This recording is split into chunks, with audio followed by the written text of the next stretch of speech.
your own business, and then all of a sudden, today you had this, and tomorrow you have Obamacare, and and then maybe you won't have it. And so just trying to take care of patients, which is ultimately their job, in the midst of all these things.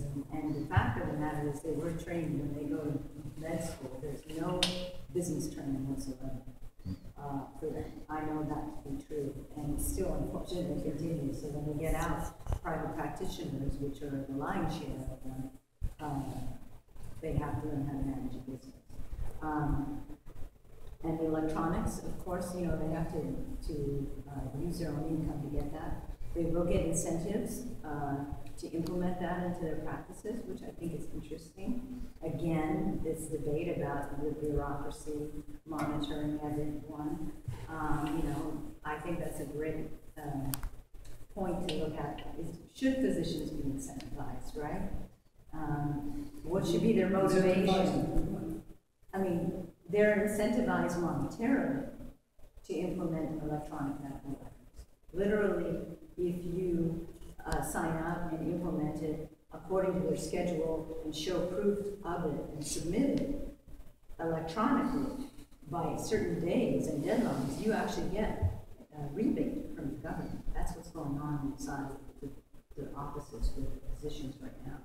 And that's all going into effect between now and 2014. It's a meaningful use the doctor has to identify, but the other side of that is they're also penalized if they don't adopt the electronic health records. So there's an incentive to do it by the penalty that they incur if they don't. Thanks for clarifying that. That's exactly right. You're talking about business training for doctors. Here again, my father started practice in the 60s.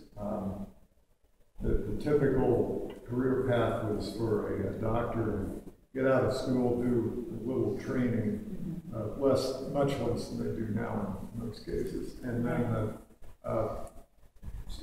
go start an office, start a small business, and do it that way.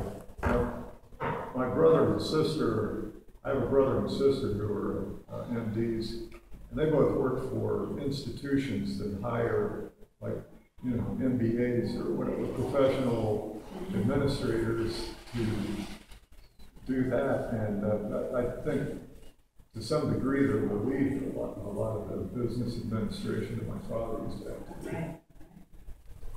Which I think is going to be the wave of medicine, as we were talking about earlier, with the accountable care organizations, the Kaisers, the implementation of more of these Obamacare things, because that will lend itself to more of that. And then you have the other side of it, people who want concierge medicine, who will be willing to pay the extra to get the extra level of service. Because that